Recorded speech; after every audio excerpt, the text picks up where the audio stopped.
Hello दोस्तों, online study point में आपका स्वागत है। और जो हमारी सीरीज़ है जिसमें हम आरआरबी, एनटीपीसी और ग्रुप डी के लिए जो सीरीज़ हमने शुरू की थी, जिसमें सारे जो प्रीवियस ईयर में पूछे गए जनरल अवेयरनेस के क्वेश्चन हम लोग कवर कर रहे हैं, जिसमें और सारे क्वेश्चन जो हैं इम्पॉर्टेंट हैं।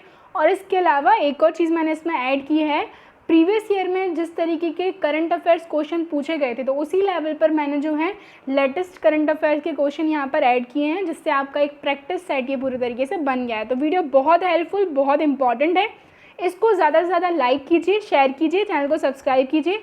इसके अलावा जो हमारा मोबाइल एप्लीकेशन है लॉन्च हो गया है, डिस्क्रिप्शन में लिंक है, जाकर के डाउनलोड कीजिए, जहाँ से आपको डेली के free PDF, quiz, audio revision सब कुछ बिल्कुल फ्री में अवेलेबल हो जाएगा। इसके अलावा मैथ्स का जो हैंड रिटन PDF है, उसके जो नोट्स हैं सिर्फ और सिर्फ 99 रुपीज़ में आपके लिए अवेलेबल कराए गए हैं, जो आने वाले सभी एग्जाम में आपको बहुत हेल्प करने वाले हैं। तो जाकर के आप इसको परचेस कर सकते हैं। हम देखते हैं पहला क्वेश्चन, इंदिरा गांधी की जीवनी के जो लेखक हैं उनका नाम क्या है? तो इसका जो सही आंसर है वो क्या है? पुपुल जयकर। ठीक है, हम देख लेते हैं इंदिरा गांधी की जीवनी एन इंटीमेट बायोग्राफी, जो कि 1992 में लॉन्च हुई। उसके जो लेखक हैं वो पुपुल जयकर हैं। पुपुल जयकर जो कि 70 वर्ष की आयु में राजीव गांधी के कार्यकाल में कैबिनेट मंत्री बनी तथा राजीव गांधी की सांस्कृतिक सलाहकार भी ये रही हैं। ठीक है, पुपुल जयकर को समाज सेवा के क्षेत्र में भारत सरकार द्वारा सन 1967 में पद्म भूषण से सम्मानित किया गया। बायोडाइवर्सिटी किसे संदर्भित करता है? तो सही आंसर क्या है? पृथ्वी पर जीव विविधता यानी कि जीवन विविधता। तो नेक्स्ट हम इसको देख लेते हैं, थोड़ा सा एक्सप्लेनेशन इसका। जैव विविधता किसी दिए गए पारिस्थितिकी तंत्र, बायोम या एक पूरे ग्रह में जीवन के रूपों की विभिन्नता का परिणाम है। पृथ्वी पर जीवन की विविधता को जैव विविधता कहते हैं। ठीक है, चलते हैं आगे। होलो गिबन नामक जानवर कहाँ पाया जाता है? ठीक है, सारे ही आपके प्रीवियस ईयर में पूछे गए क्वेश्चन हैं जो आपको बहुत ज़्यादा हेल्प करने वाले हैं। तो अगर आप चाहते हैं कि ये सीरीज़ कंटिन्यू रहे जब तक कि आपका एग्ज़ाम आए, तो आपकी अच्छे से जनरल अवेयरनेस की प्रैक्टिस हो जाए, so guys please do support, do like and share the video and subscribe the channel. So हम देख लेते हैं होलो गिबन नाम का जो जानवर है वो कहाँ पाया जाता है भारत में?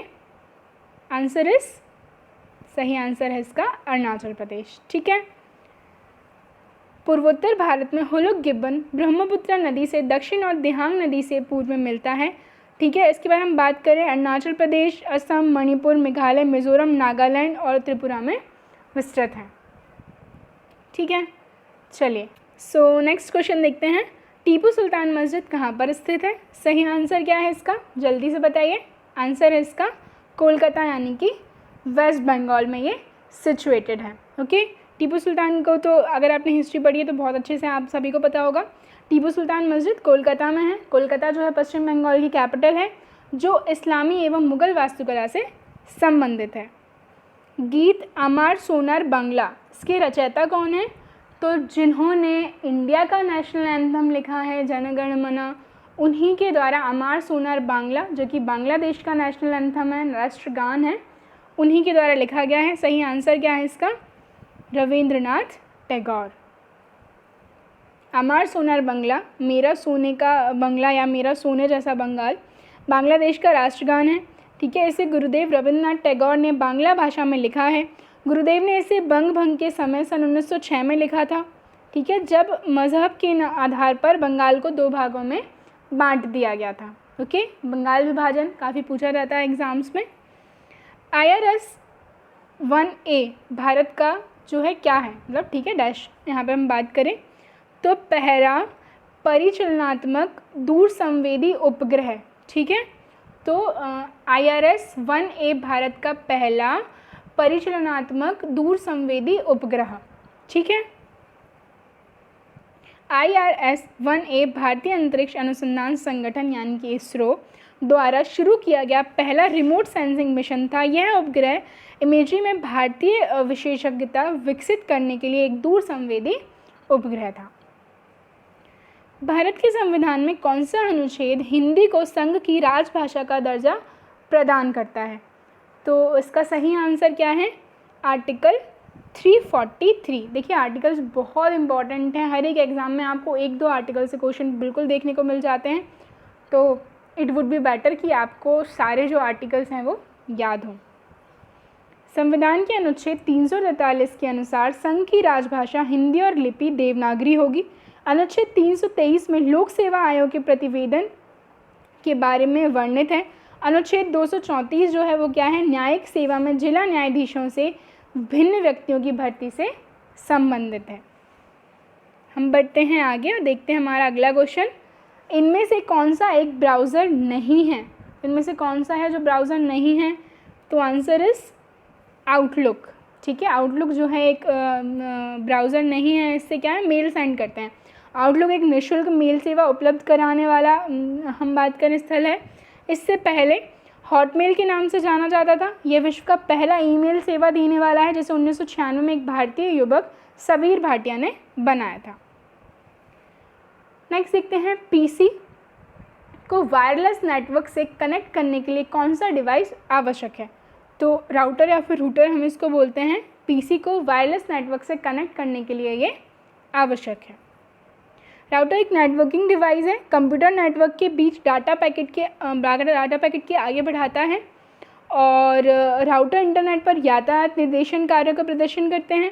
आमतौर पर डाटा पैकेज को एक राउटर से दूसरे राउटर से नेटवर्क के माध्यम से भेज दिया जाता है, जो एक इंटरनेटवर्क का निर्माण करते हैं जब तक कि इसके गंतव्य नोड तक नहीं पहुंच जाता है। ठीक है, मदेशी समुदाय के लोग कहाँ के निवासी हैं? तो आंसर क्या है इसका? क्या है सही आंसर? नेपाल। ठीक है, नेपाल की कैपिटल क्या है? काठमांडू। नेपाल के दक्षिणी भाग के मैदानी क्षेत्र को मधेश कहते हैं और यहाँ के निवासी जो हैं वो क्या है? मधेशी कहलाते हैं। यह समुदाय नेपाल के नए संविधान का विरोध करने के कारण में चर्चा में रहा है। इनमें से किस शहर में तारामंडल नहीं है? तारामंडल की यहाँ पर बात करें, इनमें से किस शहर में नहीं है? तो आंसर है इसका मैसूर। हम देख लेते हैं थोड़ा सा। तारामंडल आकाश में दिखने वाले तारों के किसी समूह को कहते हैं। तारामंडल भारत के विभिन्न शहरों जैसे इलाहाबाद, जो कि अब प्रयागराज हो गया है, गोरखपुर, नई दिल्ली, चेन्नई, जयपुर, हैदराबाद आदि शहरों में है। ठीक है, जबकि यहाँ पर जो है कहाँ दिखाई नहीं देता है? तो ये मैसूर में दिखाई नहीं देता है। निम्नलिखित में से कौन सा एक महत्वपूर्ण शहर नील नदी के तट पर स्थित है? तो नील नदी लगभग सभी को पता होगी, दुनिया की सबसे लंबी नदी है। किस महाद्वीप में बहती है, किस कॉन्टिनेंट में? तो अफ्रीका कॉन्टिनेंट में। ठीक है, और इनमें से हम बात करें कौन सा है, तो सिकंदरिया। ठीक है, अलेक्जेंड्रिया भी इसको बोलते हैं। सिकंदरिया शहर नील नदी के तट पर स्थित है, जबकि बुडापेस्ट हंगरी में डैन्यूब नदी के तट पर, बगदाद जो कि इराक में है टिग्रिस नदी के तट पर, लंदन जो कि इंग्लैंड में है थेम्स नदी के तट पर। एपिडेमियोलॉजी क्या है? तो एपिडेमियोलॉजी की हम बात करें तो बड़ी आबादी में रोग की घटना एवं उसके प्रसार का अध्ययन क्या कहलाती है? एपिडेमियोलॉजी। इस तरीके के क्वेश्चंस काफ़ी पूछे जाते हैं एग्जाम्स में। जो कोई भी आपको एक टर्म दे दी जाएगी और बोल दिया जाएगा कि ये किससे रिलेटेड है। ठीक है, जब किसी रोग का प्रकोप उस समय पहले की अपेक्षा बहुत अधिक होता है तो उसे महामारी या जनपदिक रोग यानी कि एपिडेमिक कहते हैं। और महामारी किसी एक स्थान पर सीमित होती है, किंतु यदि दूसरे देशों और दूसरे महाद्वीपों में भी फैल जाए तो उसे क्या कहा जाता है? पेंडेमिक कहा जाता है। जैसे कि अभी हमारा जो पेंडेमिक है कोरोना वायरस। निम्नलिखित में से कौन सी घाटी कोयला भंडार की बड़ी मात्रा के लिए जानी जाती है? आंसर है इसका दामोदर घाटी। ठीक है, भारत में कुल कोयला उत्पादन का सर्वाधिक हिस्सा गोंडवाना युगीन चट्टानों से मिलता है। गोंडवाना युगीन कोयला मुख्य रूप से विटुमेपय प्रकार का है, जिसका उपयोग कुकिंग कोयला बनाकर देश के लौह इस्पात के कारखानों में किया जाता है। और प्रायद्वीपीय भारत की नदी घाटियाँ कोयला के लिए प्रमुख प्राप्ति स्थल है, जिनमें से दामोदर घाटी जो है सबसे ज़्यादा मात्रा में पाए जाने वालों में से एक है। इलाहाबाद यानी कि प्रयागराज। ठीक है, ये क्वेश्चन पहले पूछा गया था, प्रयागराज तो अभी नाम हुआ है। त्रिवेणी संगम किस किस का संगम माना जाता है? तो त्रिवेणी वर्ड से ही हमें पता चल रहा है तीन का संगम, यानी कि तीन नदियों का। कौन कौन सी हैं? तो गंगा, यमुना एवं सरस्वती। सरस्वती जो है गुप्त रूप से मिलती है।